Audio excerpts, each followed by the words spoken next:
Everyone, आज हम पढ़ेंगे एशियन हिस्ट्री की स्टार्टिंग से, बिल्कुल, है ना। तो ये आपकी नई एनसीईआरटी के पार्ट 1 चैप्टर 4 है। ठीक है, लेट्स स्टार्ट करते हैं। तो अब अर्ली सबसे पहले सिविलाइजेशन के जो सबूत मिले और जो सबसे पहले सिविलाइजेशन बनी, तो उनमें से एक इंडस वैली सिविलाइजेशन है ना। इसको अपन फर्स्ट अर्बनाइजेशन भी कहते हैं। तो ये ऐसा कह सकते हैं कि ये बिगिनिंग ऑफ एरा और स्ट्रक्चर्ड मैनर में सिटीज़ प्लान थी बहुत ज़्यादा, है ना। Canal system, sewage, drainage, house भी बिल्कुल प्रॉपरली, रोड्स एंड ग्रेनरीज, तो बहुत कुछ आईवीसी में देखा गया। तो इसलिए अपन उसको कह सकते हैं वो फर्स्ट अर्बनाइजेशन थी। तो चैप्टर में अपन स्टार्ट करेंगे इन्हीं सब बातों से कि कैसे कैसे क्या क्या हुआ, और पूरी एशियन हिस्ट्री का एक ओवरव्यू पकड़ते हुए चलेंगे। तो अपन ये चैप्टर स्टार्ट करते हैं। सबसे पहले कोट है क्वार्टरले चाणक्य, जिन्होंने अपने अर्थशास्त्र में बताया था क्या, the kingdom shall be protected by fortifying the capital and the towns at the frontier. The land should not only be capable of sustaining the population but also outsider in times of calamity.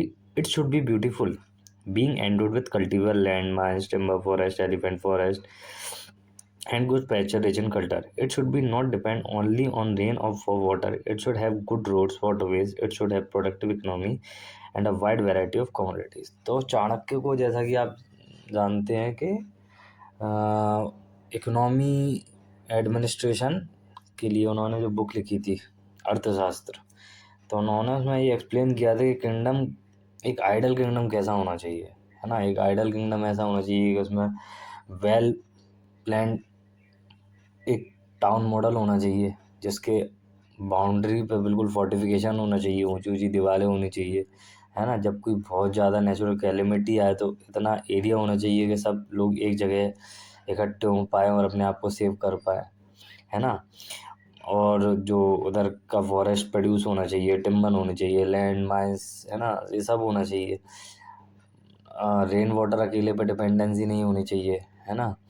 और तो food की, जिससे लगातार growth बनी रहे, हाँ। तो ये सब चीज़ें थी। कैटल होनी चाहिए, वाटरवेज होनी चाहिए, गुड रोड्स, ट्रांसपोर्ट, और मतलब trade, economy, administration, law and order, ये सब बिल्कुल अप टू परफेक्ट होना चाहिए। तो एक आइडियल किंगडम की डेफिनेशन उन्होंने कुछ इस प्रकार बताई थी।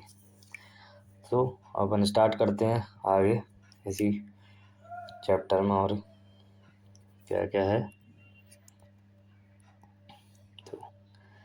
तो let us recall that in the early second millennium BC, that is over few centuries, तो द इंडस, हड़प्पन, सिंधु सरस्वती सिविलाइजेशन, तो Indus valley civilisation, Harappan civilisation भी कहते हैं उसको अपन, सिंधु सरस्वती सिविलाइजेशन भी कहते हैं।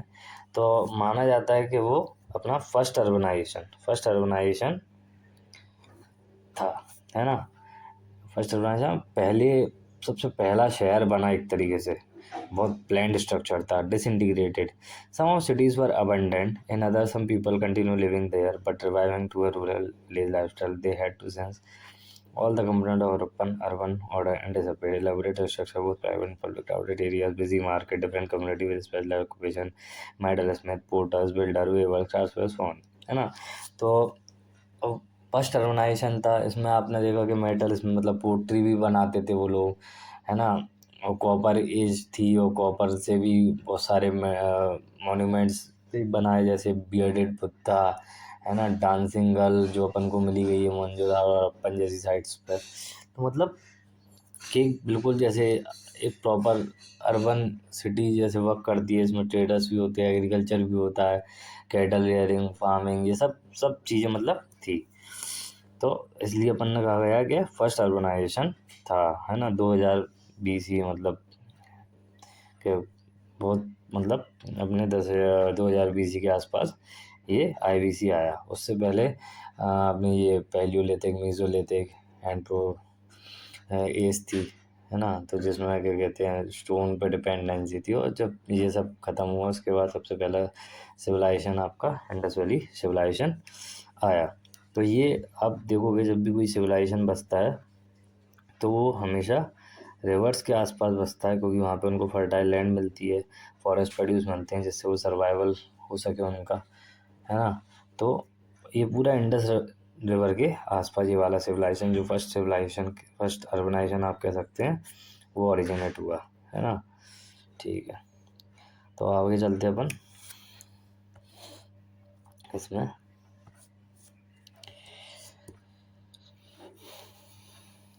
So, then in the first millennium BC, a vibrant new phase of urbanization began in the Ganga Plain, part of the Indus and basin and neighboring region, gradually spreading to other parts of the subcontinent. How do we know this mainly? ठीक है, तो अब Indus valley civilisation के बाद आपका देखा जाए तो वैदिक पीरियड आया, आपका वैदिक पीरियड आया, उसमें ऐसा कुछ खास अर्बनाइजेशन देखने नहीं मिला। उसके बाद आपका आया वैदिक पीरियड और फिर लेटर वैदिक पीरियड के टाइम पे छोटे छोटे क्लैंस बनना शुरू हो गए। लेटर वैदिक पीरियड के टाइम से ही छोटे छोटे क्लैन, मतलब कुछ ऐसी ट्राइब्स होती थी जिनका कस्टम कल्चर, है ना, रहना खाना पीना फेस्टिवल सब एक तरीके के हुआ करते थे। तो उस बेसिस पे वो सारे मिलके एक साथ रहने लगे, तो क्रिएट हुआ जनपद। और जिस ओवर द टाइम जिस स्मॉल स्मॉल जनपद मिलके पूरा एक बड़ा किंगडम बना लेते, उसको कहा गया महाजनपद। तो इसी प्रोसेस में मतलब ये भी एक तरीके से अर्बनाइजेशन का ही स्ट्रक्चर था, इसलिए इस फेज को कहा गया सेकंड अर्बनाइजेशन। इसको क्या कहा गया? Second urbanisation. तो अब ये अपन को ये पता कैसे पड़ा कि हिस्ट्री को अपन दो तरीके से जान पाते हैं। तो टू टाइप्स ऑफ सोर्सेज होते हैं जो आपको बताते हैं कि हिस्ट्री के एविडेंस देते हैं, ठीक है।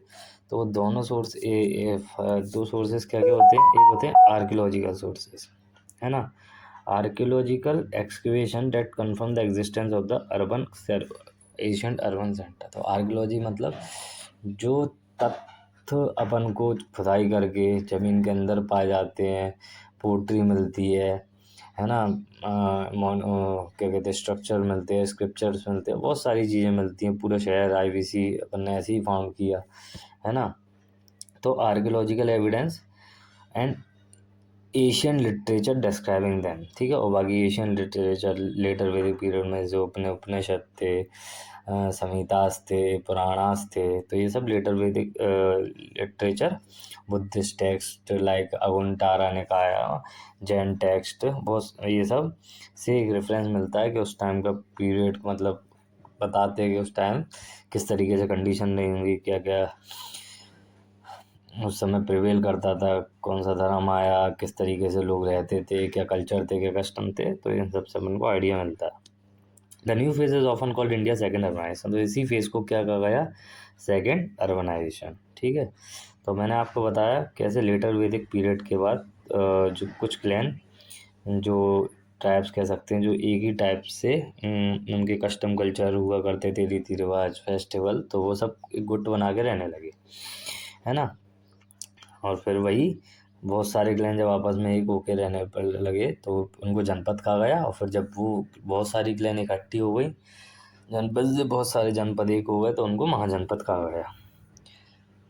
एक बार हम इसको एक बार रीड करते हैं। तो towards the end of the second millennium BC, regional culture gradually और reorganise themselves in north India. तो नॉर्थ इंडिया मैंने बताया ना, गैंगेटिक प्लेन में वो लोग अपने आप को ऑर्गेनाइज किया।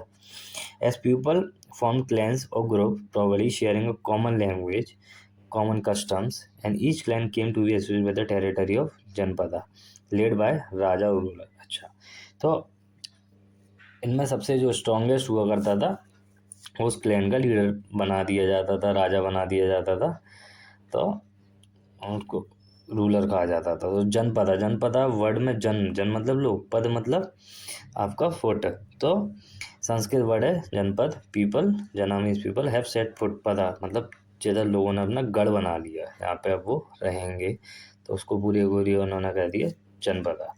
जनपदा grew as a trade network expanded and connect them. अब बहुत सारे जनपदा, अब हर जनपदा है, एक जनपद के पास कुछ आइटम है, एक जनपद के पास कुछ आइटम है, तो आपस में जैसे आज के टाइम पे शहरों में ट्रेड होता है ना, कहीं से कुछ आ रहा है, कहीं से गेहूँ आ रहा है, कहीं से चावल आ रहा है, तो इसी प्रकार उस टाइम पे भी जनपद में आपस में ट्रेड होता था। तो ऐसे करके जब जनपद आपस में कनेक्ट हुए और 8th और 7th सेंचुरी BC के आसपास सम ऑफ दोस अर्ली स्टेज मर्ज, वो मर्ज होके एक हो गए और बोले गए महाजनपदास।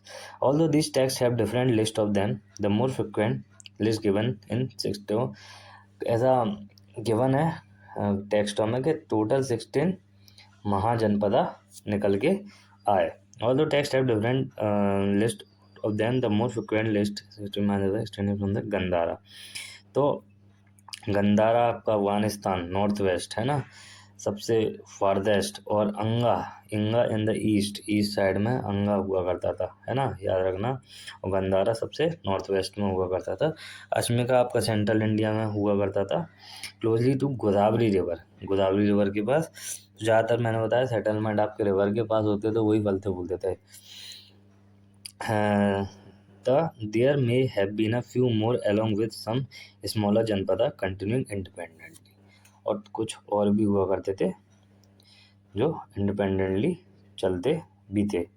ठीक है, नेक्स्ट आते हैं हम। तो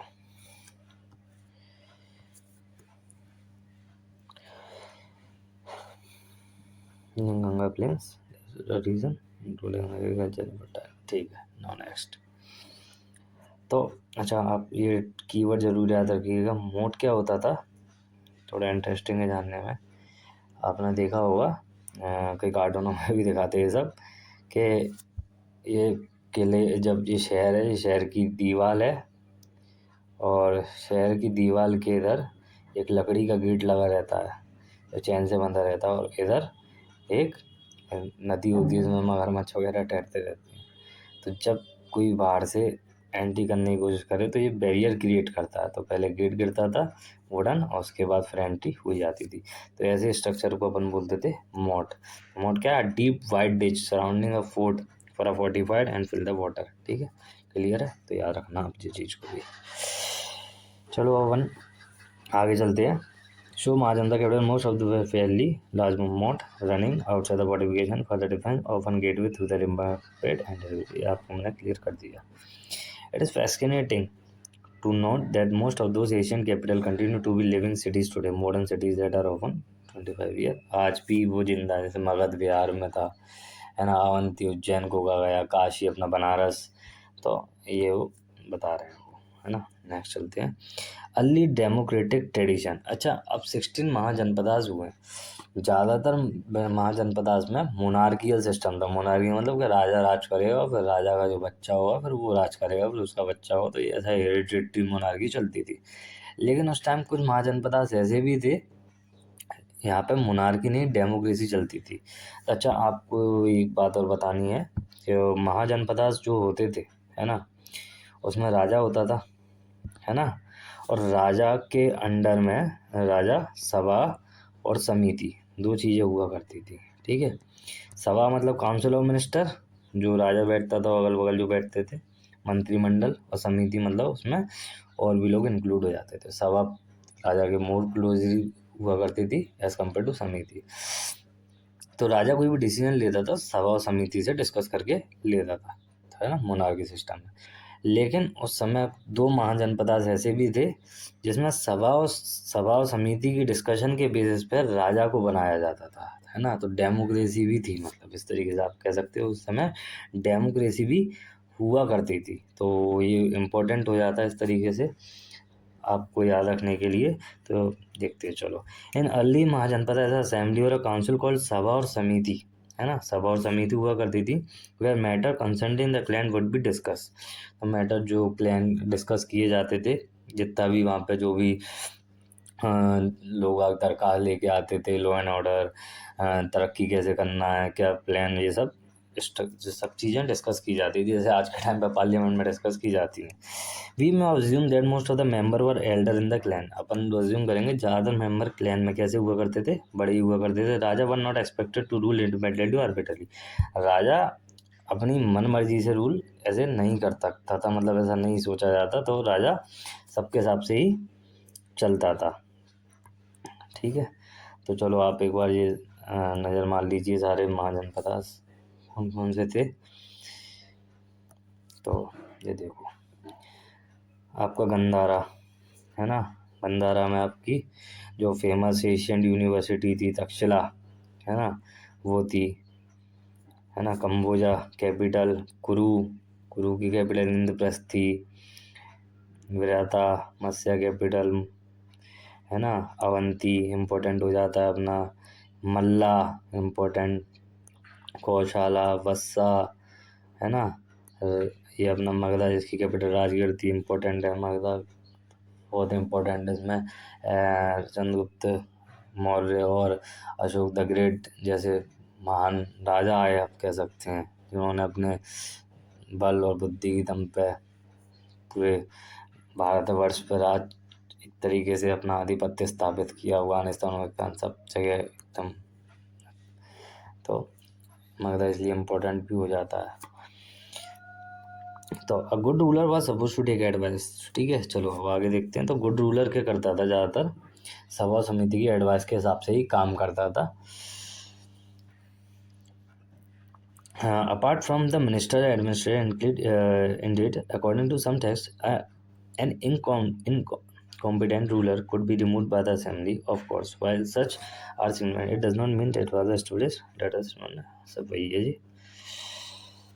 In the political system, the Mahajanpadas expanded the basic principle of Janpadas. Some were in fact monarchy. In that sense, Raja were the ultimate authority. तो मैंने बताया कुछ मोनार्की थे जिसमें राजा आपका अल्टीमेट अथॉरिटी हुआ करता था, लेकिन कुछ ऐसे भी थे जिसमें सभा और समिति के बेसिस पर राजा को भी चुना जाता था। तो वो आपके कौन कौन से महाजनपदास थे अपन वो देखते हैं। तो राजा कईयों में कैसा हुआ करता था, हेरिडेटरी, राजा का बेटा राजा, बेटे का बेटा राजा, इस तरीके से राजा और usually the son of previous one. The king would collect taxes. राजा क्या करता था, टैक्सेस कलेक्ट करता था, रेवेन्यू कलेक्ट करता था, फिर मैं उससे ही लॉ एंड ऑर्डर को मेंटेन करता था, फोर्टिफाइज करता था, आर्मी मेंटेन करता था, है ना। Maintain army to defend the territory of wage war with neighbouring ones. एस केस में भी Magadha located in part of today's Bihar. ठीक है ना, मगधा याद रखना बिहार में आज के टाइम पे, जैसे कौशाला तो आज के टाइम पे उत्तर प्रदेश का पार्ट है। Avanti Madhya Pradesh, Ujjain however among such powerful kingdom थे। हैवर एटलीस्ट टू महाजनपदास, दो, जिसमें एक वाजी, वज्जी जिनको कहते हैं, उस नेबरिंग उसका मल्ला, हैड डिफरेंट सिस्टम। इसमें सभा और समिति हैड मोर पावर। इसमें किसका, सभा और समिति के पास ज़्यादा पावर हुआ करते थी। टुक इम्पोर्टेंट डिसीजन, वही इम्पोर्टेंट डिसीजन लेते थे, if necessary through vote, vote के साथ। सरपाइजिंग द इंक्लूड सिलेक्शन ऑफ राजा, है ना, और राजा का भी सिलेक्शन करने के लिए वही डिसीजन लेते थे। तो ये थोड़ा सा एक फीचर जो याद रखने वाला है कि दो महाजनपदास वज्जी और मल्ला, है ना, यहाँ पे सभा और समिति प्रिवेल करते थे और राजा तक को भी वही चुनते थे, मतलब देखा जाता है। तो ऐसे महाजनपदास जिसमें सभा और समिति प्रिवेल करते हैं, राजा को भी वही चुनते हैं, इनको कहा गया घनास। क्या कहा गया, घनास। और संघास के संघ के साथ, संघ से घनास और संघा, संघ के साथ अपना राजा चुनते हैं। तो ये मोनार्कीज नहीं थे, they functioning might be called democrat. उनकी फंक्शनिंग आप डेमोक्रेटिक कह सकते हैं, है ना, क्योंकि वहाँ पे रिप्रेजेंटेटिव सभा और समिति, समिति आम जनता के भी लोग उसमें प्रेजेंट हुआ करते थे, तो इसके बेसिस पे अपना राजा डिसाइड करते थे। उस समय वज्जी और मल्ला जैसी महाजनपदास में आपको डेमोक्रेसी देखने मिलेगी, है ना। Since member of the assembly were the ones to select the ruler and take major decision. अब ये तो बिल्कुल याद रखने वाली चीज़ है। तो ruins of the complex Kaushambi capital of Vatsa Mahajanapadas. ये सब आर्कियोलॉजिकल साइट्स हैं जो मिली हैं आपको, वो मतलब आर्कियोलॉजिस्ट को। नेक्स्ट चलते हैं अपन और इन्फॉर्मेशन स्कॉलर हैव डन। तो स्कॉलर जो हिस्टोरिक हिस्ट्री के स्कॉलर्स उन्होंने उसको नाम दिया वजियमल्ला को कि ये अर्ली रिपब्लिक थे। रिपब्लिक मतलब कि यहाँ पे जो लीडर होता है वो जनता सेलेक्ट करके भेजती है ना। चलो नेक्स्ट आगे बढ़ते हैं। The age of Janapadas and Mahajanapadas was an age of profound change which would impact the Indian civilization until present time. In chapter India's culture root Great says we saw the emergence of several new schools of thought, later Vedic, Buddhist, Jain in particular. Those schools disseminated their teaching and literature through scholars and monks and nuns traveling across India, people undertaking pilgrimage in India. Art also underwent a renewal. It will blossom to age of empire. तो महाजनपदास और जनपदास के time पे ऐसे मतलब उस time कुछ change ऐसे हुए कि जो चेंज आज तक आपको देखने मिलेंगे, है ना। लेटर वैदिक पीरियड के बाद से जब जनपदास बने और फिर महाजनपदास, उसी पीरियड के टाइम पे कई स्कूल ऑफ थॉट्स भी उभर के आए, है ना, लाइक जैनिज़्म, बुद्धिज़्म, है ना। तो ये जो स्कूल ऑफ थॉट्स हैं वो आज भी अपनी छाप बहुत अच्छे से छोड़े हुए हैं और बहुत अच्छे स्कूल ऑफ थॉट्स है ना, जिन्होंने आम जनता को सही मायने में एक नज़रिया दिया कि कैसे आप अपने आप को जान सकते हो, पहचान सकते हैं, है ना। So, Buddhist Jain particularly respected through schools. Urbanization does not happen without technology.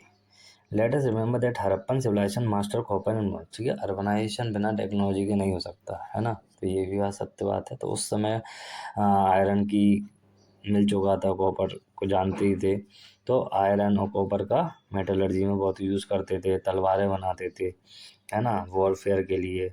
और आयरन के बहुत सारे मटेरियल बनाते थे। The technique of extracting and shaping, extract करने की प्रोसेस आ चुकी थी, shaping iron privately from early second millennium, but it took a few century for iron to become a daily life में आने में फिर भी टाइम लगाया।